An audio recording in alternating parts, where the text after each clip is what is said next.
Hello, my friends and fellow .NET developers. Sorry, I normally start these videos with monogame developers, but today we're specifically in the ecosystem of .NET. I wanted to take a moment to kind of talk about this new library that I've made. It's not really new, but the current version is new. It's finally on version 1.0. Since my announcement earlier this week, I've actually gone from 1.0 up to 1.5 now, by dog fooding my own library and integrating it with other things and finding some things that need to be smoothed over. But regardless, I wanted to talk a little bit about this library that I've written called AsepriteDotNet. For anyone who's unfamiliar with Aseprite, Aseprite is a pixel art image editing application. Allows you to create pixel art and pixel animations. Just to kind of show you what Aseprite looks like real quick. This is Aseprite. This is not something I've drawn. This is a free character asset that I use mainly when I'm testing stuff. I will leave the link in the description below to where you can get this character asset if you wanted to use it for yourself. But the reason or what this library is about that I've written is allowing users to read an Aseprite file directly and use the information inside of the file for whatever their purposes are in the .NET ecosystem, whether that be for game development, for image manipulation, for saving it to a PNG, which you can just do that in Aseprite. You don't really need to build your own thing to do that. But the goal of this library is to read an Aseprite file and present you, the user, with the data of that file. It will not be, and I have absolutely no plans to ever support this library being an Aseprite file manipulator, in the sense that you'll be able to load the data in, make changes, and then save it as a valid Aseprite file with the save changes. I would like to keep the focus on this library specifically on just reading the Aseprite file and presenting the data to the user to use in whatever application or game or whatever they're working on. So with, I guess, that introduction out of the way, that was a poor introduction. But with that introduction out of the way, let's kind of go through real quick a little bit about what this library, like, kind of show it off a little bit, show what it does. If we read from this README that I've written, AsepriteDotNet is a cross-platform C# library. It's cross-platform because it's C#.NET 8. But once the file's been read, the library presents it as an easy to navigate Aseprite file class containing the data to read from the file. The features are simple one-line import. Method is below. It supports Aseprite files using RGBA, grayscale, and index color modes. So all three color modes are supported from Aseprite. I support all Aseprite layer blend modes. Like in Aseprite, for your layers, for those that don't know, you can have different blend modes for how one layer blends with the layer below it. So this library, my AsepriteDotNet library, supports all Aseprite layer blend modes if you need to blend one layer with another. I also support the newer features of Aseprite, such as the tile set, the tile map layer, and tile map cells. Those are read and supported and presented in this library as well. And I also provide some processors that are more for convenience for users to use, to take the data from the Aseprite file and convert it into common formats that are more like general purpose formats that people are going to do anyway, like taking like this single frame 1 from this image, right, and creating a single sprite from that frame, or creating a texture atlas of all the frames in this application. A texture atlas, like if we're in Aseprite itself, if I go to export sprite sheet, fact, like a texture atlas would be like this, right? It would be all the frames packed into a single image, and then you would have the data about, you know, where each rectangle or bounding area inside of this texture represents each frame, right? Source rectangle for each one. So that would be a texture atlas.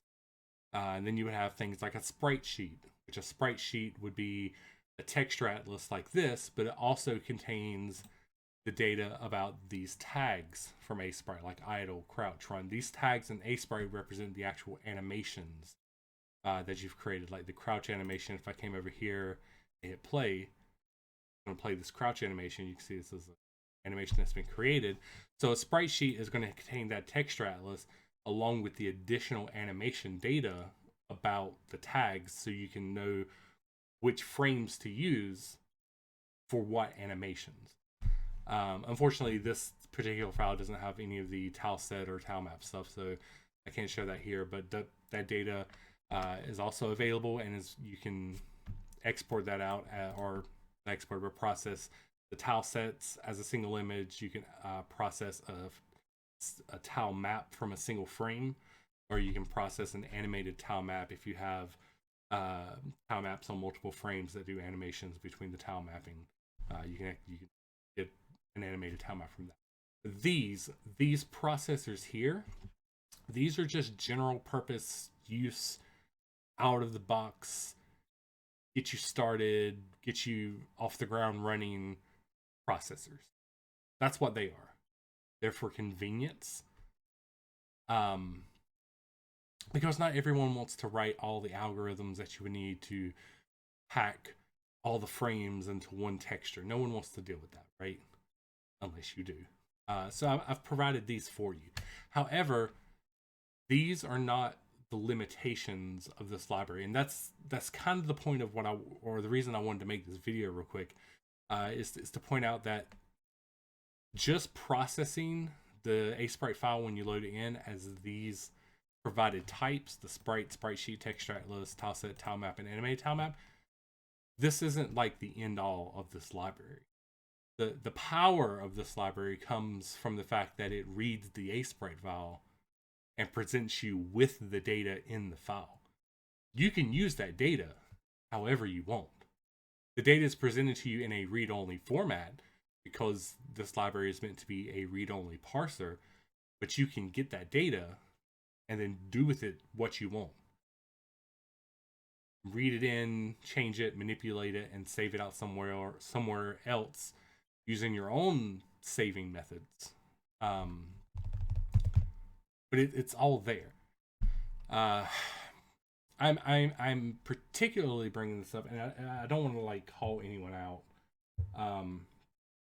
So I'm not going to bring it up on the screen. I will read it from my phone though. But one piece of feedback that I received, and understandably, this person does say that their use case is very niche. It's a very niche use case, which is completely understandable.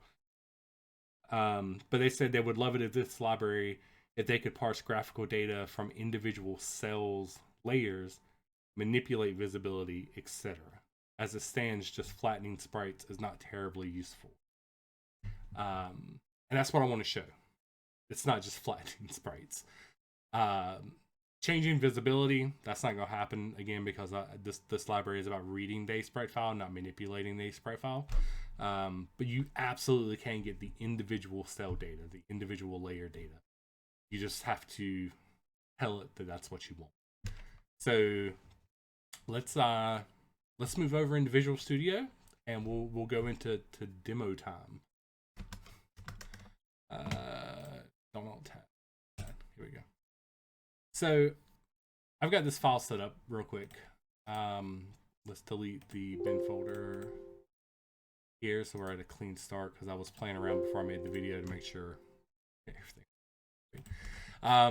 So I have this project created real quick. It's just an Aseprite demo. This is just a C# console application. I have that Aseprite file with the adventurer in here. The adventurer is set to copy to the output directory whenever it builds. And then as you can see here, all I'm doing is I'm loading the Aseprite file in.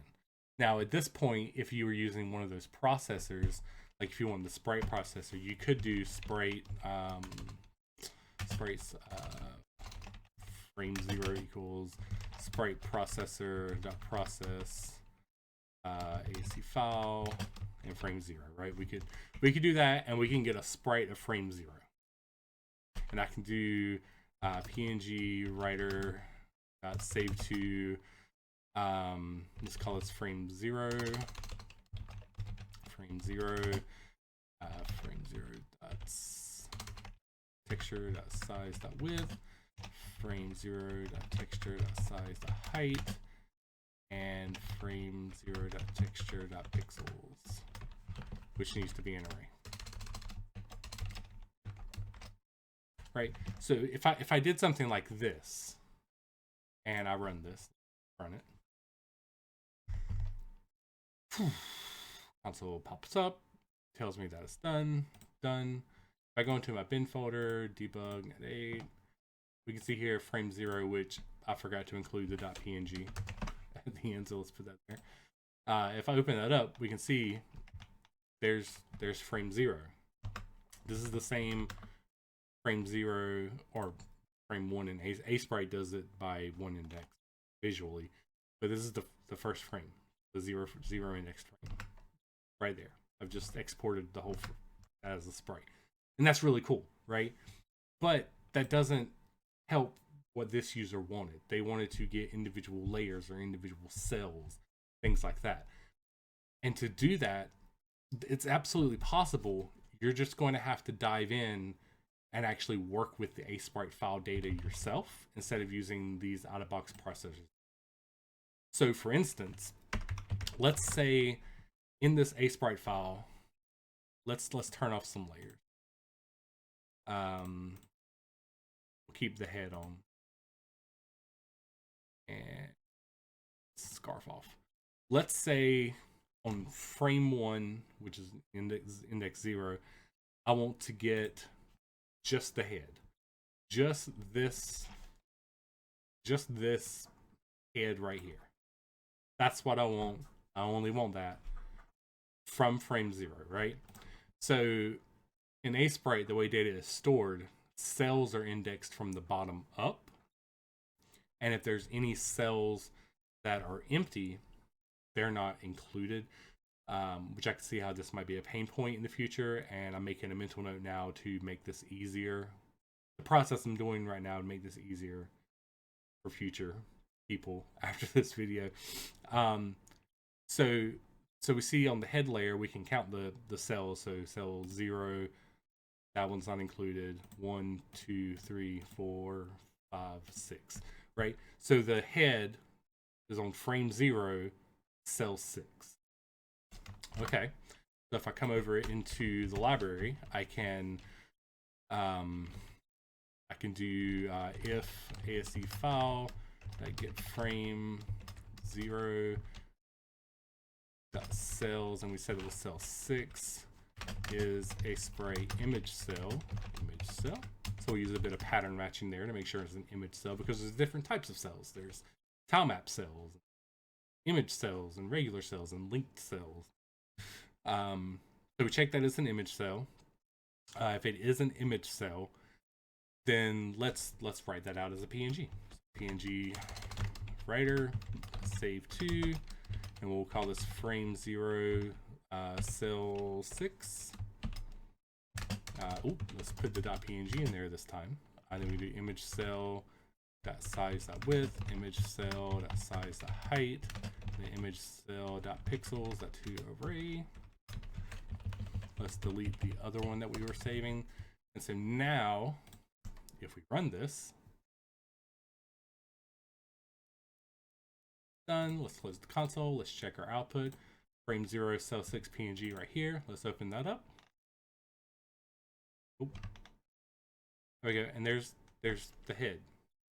There's the head cell from that right there.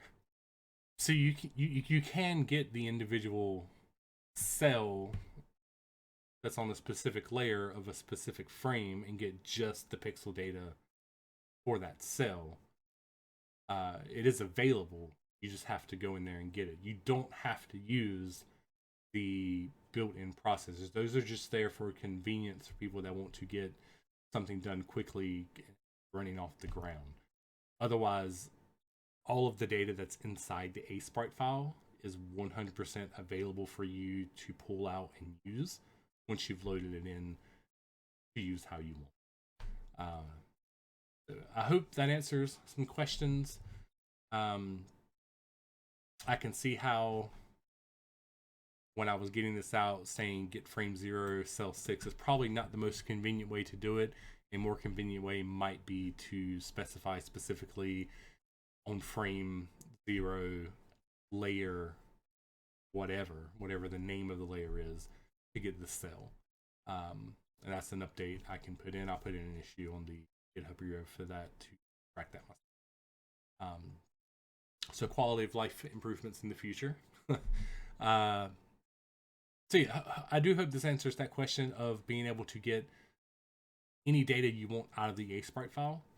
And if there's any other features that I can support in this that you think would be useful that are part of reading the Aseprite file only, again, because the goal of this library is to read the Aseprite. It is not to manipulate the Aseprite file and then send it back, focusing on reading the data. If there's any features or other things you would like to see this library do that's within that scope, please let me know. Give me feedback. I would like to make this the best it can possibly be. It would be fantastic if this was like the go-to library for importing Aseprite files in the .NET ecosystem. I have big wishes, high hopes.